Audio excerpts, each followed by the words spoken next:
Ilona et Julien Bert, victimes d'un cambriolage sur leur bateau, ils sortent du silence et racontent.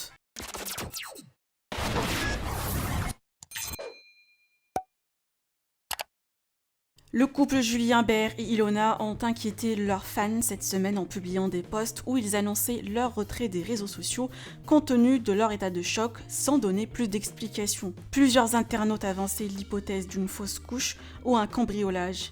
Aujourd'hui, Julien Bert a fait son retour sur ses comptes Snapchat et Instagram et où il a annoncé qu'ils ont été victimes d'un cambriolage sur un bateau alors qu'ils dormaient. Encore sous le choc, Julien Bert a annoncé un prochain déménagement et a remercié la gendarmerie de Saint-Tropez. Par ailleurs, Ilona prendra la parole un peu plus tard pour donner les détails.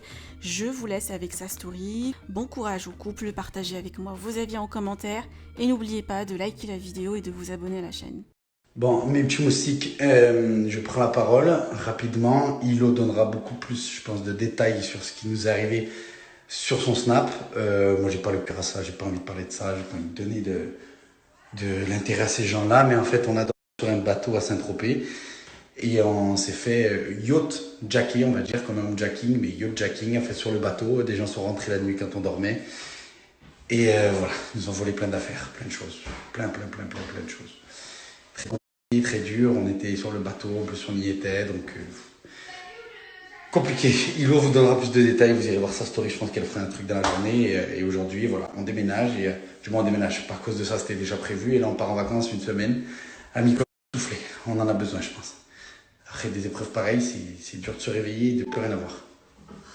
Très compliqué, c'est très compliqué. Voilà, allez voir Ilo, je pense qu'elle vous expliquera dans l'après-midi. Moi j'ai pas le cœur à ça là. Je tiens juste particulièrement à remercier la gendarmerie de Saint-Tropez, les gendarmes, les forces de l'ordre qui ont été ultra réactifs, ultra présents, ultra rapides et grand merci à eux parce que souvent on les critique toute l'année et ils ont un métier très difficile et croyez-moi quand vous avez besoin d'eux, ils sont là. Voilà, il y a des bons et des mauvais gendarmes et des mauvais policiers, des bons policiers. Et ben on a eu de la chance, on est tombé sur de super gendarmes.